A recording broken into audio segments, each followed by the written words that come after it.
थियो। आज यो विश्व हिन्दू युवा सङ्घको जिल्लाले गरेको कार्यक्रममा उपस्थित हुनुहुने सम्पूर्णमा म नमन गर्न चाहन्छु। र सर्वप्रथम अहिले हामीले जुन मनाइरहेका छौँ यो नव वर्षको सबैलाई हार्दिक मङ्गलमय शुभकामना व्यक्त गर्न चाहन्छु। प्रसङ्ग कहाँबाट सुरु गरौँ भन्दा पनि उहाँले एउटा एक दुईवटा प्रसङ्ग उठाइदिनु भयो। मैले जानेको आधारमा म त्यसैलाई क्लियर गर्न चाहन्छु र मैले जे बुझेको छु मैले त्यो आधारमा मलाई जे सत्य लागेको छ मैले त्यही आधारमा व्यक्त गर्ने कुराहरू हुन् र मैले जीवनमा जे अनुभव गरेको छु म त्यो कुरालाई आफूले जानेको आफूले अनुभव गरेको र मलाई गुरुवर्गले यो मार्गमा हिँडाउँदाखेरि दिनुभएको शिक्षाको आधारमा म आफ्नो अगाडि बढाउन चाहन्छु। जस्तै उहाँले हामीहरूले बाल्ने सिङ्गे धुपको कुरा उठाउनु भएको थियो। हाम्रो शुभ कार्यमा पनि अशुभ कार्यमा पनि सिङ्गे धुप चलाउने प्रचलन शास्त्रबाट निषेधित छ। त्यसको वैज्ञानिक कारण पनि छ। बाँस जलाउनु हुँदैन। किन बाँस जलाउनु हुँदैन भन्दा बाँसमा सबैभन्दा बढी कार्बन डाइअक्साइड आएको कारणले गर्दा पनि हाम्रो शास्त्रले बाँसलाई नजलाउनको रूपमा अर्थात् निषेधित गरिएको छ। बाँसको सट्टा हामीहरूले धेरै अगाडि ऋषिमुनिहरूले हव्य सामग्रीको रूपमा जडीबुटीहरू चलाउने गर्नुहुन्थ्यो। उहाँले बाटेको धुपको कुरा गर्नुभयो। अहिले म जुन आश्रममा बसेको छु हाम्रो आश्रममा पनि बाँसको धुपलाई निषेधित गरिएको छ। हामी पनि बाटेकै धुप चलाउँछौँ र यहाँहरू सबैले पनि त्यही धुप चलाउनु भयो भने त्यसले हाम्रो शास्त्रले आत्मिक र भौतिक दुईटै कुरालाई बराबर हेरेको छ। हामी हवन गर्नुको अर्थ आत्मिक रूपमा शुद्धता हुनु र भौतिक रूपमा वातावरण शुद्धता बनाउनु पनि हुन्छ। हाम्रो ऋषिमुनिहरू भनेकै रिसर्चर हुनुहुन्थ्यो। अहिले हामीहरूलाई विज्ञानले रिसर्चर भनेर विज्ञानको ल्याबमा टेस्ट गरेको जुन हामीहरूले त्यसलाई प्रमाणित मान्छौँ त्योभन्दा धेरै वर्ष अगाडि हाम्रा ऋषिमुनिहरूले ती कुराहरूलाई आफ्नो तपबाट आफ्नो ध्यानबाट आफ्नो ज्ञानबाट धेरै अगाडि आफ्नो साधनाको माध्यमबाट पत्ता लगाउनु भएको थियो। अहिलेको विज्ञानको ल्याबले पत्ता लगाएको कुरा धेरै पछाडि हो। त्यस्तै हामीहरूको कुनै पनि सिद्धान्त विज्ञानभन्दा बाहेक छैन। विज्ञानले जे कुरा स्वीकार छ हामीहरूको शास्त्र अर्थात् हिन्दू धर्म अर्थात् सनातन धर्म यसमा पनि विभिन्न नाम दिने प्रचलन छ। हामी यो राष्ट्रलाई हिन्दू बनाउनु पर्छ भन्नुभन्दा अगाडि तपाईँ हामी हिन्दू बन्नु जरुरी छ। तपाईँ हामीहरूले हिन्दू बनाउन र बचाउन जरुरी छ जस्तो मलाई लाग्दैन। र यदि हामीहरूले तपाईँ हामी हाम्रो धर्म हाम्रो संस्कारको आधारमा हिँड्न सकेनौँ भने तपाईँ हामी बाँच्दैनौँ यो कुरा चाहिँ ग्यारेन्टी छ। धर्म बचाउने जिम्मा न तपाईँको हो न मेरो हो जुन सदा सदा कालदेखि चलिरहेको छ। तर धर्मको मार्गमा हिँड्न सकेनौँ भने तपाईँ पनि बाँच्नुहुने छैन म पनि बाँच्ने छैनौँ। त्यो कारणले गर्दा हामी हाम्रो धर्म संस्कारको आधारमा जानुपर्ने हुन्छ भनेर हामीहरूलाई मान्यता छ। र हामीहरूको शास्त्रमा जातको कुरा अहिले समाजमा सबैभन्दा बढी उठिरहेको छ। हामीहरूको शास्त्र सनातन धर्म भनेको एउटा यस्तो मात्रै धर्म हो जसले मानवको मात्रै नभएर प्रकृतिको शुद्ध संरक्षण गर्ने सिद्धान्त लिएको छ। हाम्रा ऋषिमुनिहरूले गर्नुभएका विभिन्न कुराको कारणले गर्दा हामी मानवको मात्रै कल्याण चाहेको होइन। जुन जीवमा आत्मा हुन्छ सबै आत्माको मुक्तिको कामना हामीहरूले चाहेको हुन्छ। सबै आत्माको उन्नतिको कामना हामीहरूले चाहेको हुन्छ। र वातावरणलाई शुद्ध बनाउनको लागि ऋषिमुनिहरूले विभिन्न प्रकारका पद्धतिहरूको विकास गर्नुभएको छ।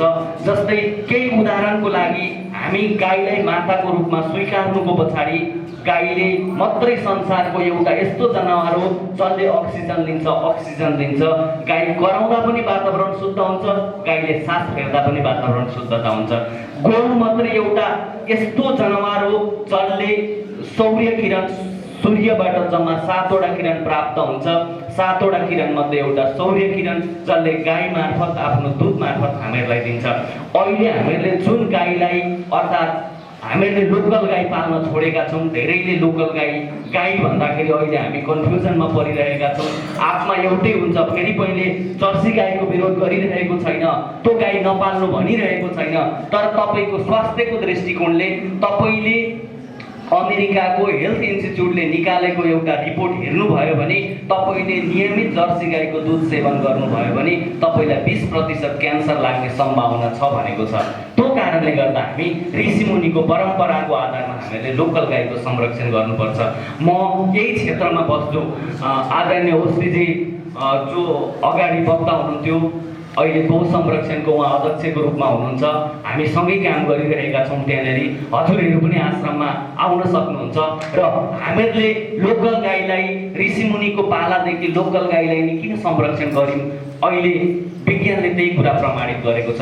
अहिले हामीहरूले जुन गाईको दुध सेवन गरिरहेका छौँ 20% क्यान्सर लाग्छ। अर्थात् मैले भन्न खोजेको कुरा यति मात्रै हो कि जे कुरा प्राकृतिको हाम्रो धर्म त्यही हो। हामीहरूले प्रकृतिलाई स्वीकारेको, प्रकृतिको विरोधी हामी कदापि पनि होइन। अर्थात् अहिलेको जर्सी गाई प्राकृतिक होइन, प्राकृतिक रूपमा त्यो सृष्टि भएको गाई होइन। त्यसलाई सबैभन्दा संसारमा बढी दुध दिने जनावरको रूपमा सुँगुर मानिन्छ। सुँगुरसँग क्रस गरेर उत्पादन गरिएको गाई हो। जुन कुरा अप्राकृतिक हुन्छ, जुन कुरा कृत्रिम हुन्छ, जुन कुरा भगवानको सृष्टिभन्दा बाहेकको सिद्धान्त हामी थप सिद्धान्त बनाउँछौँ, त्यसले तपाईँको स्वास्थ्यमा, तपाईँको वातावरणमा असर पार्छ। र हाम्रो धर्म भनेको, हाम्रो संस्कार भनेको हामीहरूले स्वभावलाई स्वीकारेको, हामीहरूले प्रभावलाई स्वीकारेको होइन। हामीहरूले स्वीकारेको जे सत्य छ, हामीहरूले सत्य कुरालाई स्वीकारेको। हामीहरूको शास्त्रमा भगवान भनेर अहिले देखिएको कुनै आकृतिको वर्णन गरिएको छैन। त्यो पुराणमा भनाइएको होला, त्यसको पनि धेरै विज्ञानको कारणहरू छ। त्यसको थप चर्चाहरू अन्य बसाइमा गर्न सकिन्छ। जस्तै मेरो बुझाइको आधारमा भगवान शब्दको अर्थ हुन्छ भूगोल, गगन, व वायु, अग्नि, न नदी। अर्थात् हामीहरूको ऋषिमुनिहरूले यो 5वटा तत्त्वलाई चाहिँ शुद्धता गर्नुपर्छ भनेर विभिन्न उपायहरू अपनाउनु भएको थियो। हामीहरूको शास्त्रमा स्वर्ग जाने कल्पना छैन, त्यो धेरै पछाडि आएको कल्पना हो। तर हाम्रो शास्त्रमा स्वर्ग कसरी बनाउन सकिन्छ त्यसको सिद्धान्त छ। अर्थात् 5वटा तत्त्व जुन मेरो कारण, म त्यही पञ्चतत्त्वको कारणले बनेको छु, हजुर त्यही पञ्चतत्त्वको कारणले बन्नुभएको छ र हामीले देखेका हरेक चिज त्यही पञ्चतत्त्वको कारणले बनेको छ। ती 5वटा तत्त्वलाई शुद्ध बनाउँदाखेरि तपाईँलाई कुनै रोग लाग्ने छैन, तपाईँलाई कुनै त्रास हुने छैन, तपाईँलाई कुनै दुःख हुने छैन। सायद कुनै रोग नलाग्नु, कुनै दुःख नहुनु र कुनै प्रकारका समस्या नआउनु स्वर्ग होला। के अहिले हामीहरूको कथामा भनेको स्वर्ग जस्तोको कल्पना हाम्रो शास्त्रले कदापि गरेको छैन। यो हामीहरूको शास्त्रलाई हामीहरूले विभिन्न कारणले गर्दा निजी स्वार्थमा प्रयोग गरेको कारणले गर्दा मात्रै हो। उहाँले रामको जन्मभूमि भारत होइन भन्ने तर्क दिइरहनु भएको थियो। रामको जन्मभूमि भारत होइन भनेर मैले पनि विभिन्न पत्र पत्रिकामा लेखिरहेको छु र म जुन गुरुकुलमा बसिरहेको छु त्यो गुरुकुल वशिष्ठ ऋषिको आश्रम हो, जहाँ भगवान राम 16 वर्ष अध्ययन गर्नुभएको थियो भनेर 13वटा पुराणमा हामीले शास्त्रको मत पनि सङ्कलन गर्ने काम गरिरहेका छौँ। र हामीहरूको सनातन धर्मको उद्गम स्थलै नेपाल हो र सनातन धर्मको मात्रै नभएर सम्पूर्ण जीवको उत्पत्ति पनि नेपाल हो। कसरी यसको वैज्ञानिक कारण कसरी हुन आउँछ भन्दाखेरि एउटा जीव हुनको लागि 5वटा तत्त्वको मिलन हुनुपर्छ। संसारमा एकैचोटि 5वटा तत्त्वको मिलन हुने ठाउँ नेपाल भन्दा दोस्रो विकल्प कहीँ पनि छैन। त्यो कारणले जीव जहाँ सुरु हुन्छ, ज्ञानको सुरुवात त्यही हुन्छ, विज्ञानको सुरुवात त्यही हुन्छ र हरेक सिद्धान्तको सुरुवात त्यही हुन्छ। त्यो कारणले गर्दा हाम्रो देश नेपाल 7वटा ऋषिको जन्मभूमि भएको, पतञ्जलि ऋषिको जन्मभूमि भएको, व्याकरणका सिद्धान्तकारको जन्मभूमि भएको कारणले गर्दा यो नेपाल देशभन्दा दोस्रो कुनै पनि देशमा नेपाल जस्तो पवित्रता र नेपाल जस्तो शुद्धता छैन। अहिले केही समय अगाडि भर्खरै म पनि भारतको यात्रा पछाडि आएको हो र त्यहाँनिर म योभन्दा अगाडि 5वटा युनिभर्सिटीको गेस्ट लेक्चरको रूपमा काम गरेको थिएँ र त्यस पछाडि म यो क्षेत्रमा आएको कारणले गर्दा मैले बुझेको र मैले जानेको आधारमा संसारको सबैभन्दा पवित्र ठाउँ भनेको नेपाल हो। त्योभन्दा दोस्रो कहीँ पनि छैन। र अहिले तपाईँहरू जुन संस्थाको छायामा रहेर कार्यक्रम गरिरहनु भएको छ विश्व हिन्दू युवा सङ्घ र यसको मुख्य संस्था विश्व हिन्दू महासङ्घ, जसको स्थापना गुरु योगी नरहरिनाथले स्थापना गर्नुभएको थियो। अहिले म जुन आश्रममा बसिरहेको छु तिनै गुरु योगी नरहरिनाथले स्थापना गर्नुभएको र त्यहाँ कोटी होम लगाएर स्थापना गर्नुभएको गौशालामा हामीहरूले गौ संरक्षणको काम गरिरहेका छौँ। त्यो कारणले गर्दाखेरि हामीहरूको शास्त्रको र यो प्रवचनको व्याख्या यो एकदम छोटो समयमा भनेर सम्भव पनि छैन। एउटै शब्दमा धेरै लामो समय लाग्न सक्छ। त्यो कारणले गर्दा तपाईँहरू सबै चितवनवासी हुनुहुन्छ, तपाईँहरू सबै यहाँको स्थानीयवासी हुनुहुन्छ।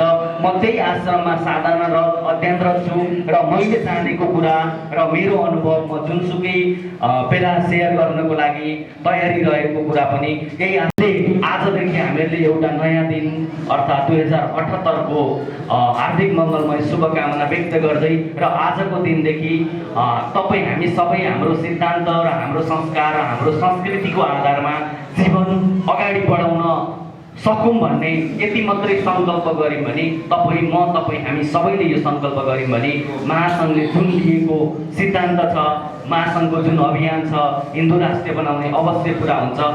हामी हिन्दू पहिला बन्नुपर्छ, त्यस पछाडि हिन्दू राष्ट्र बन्छ।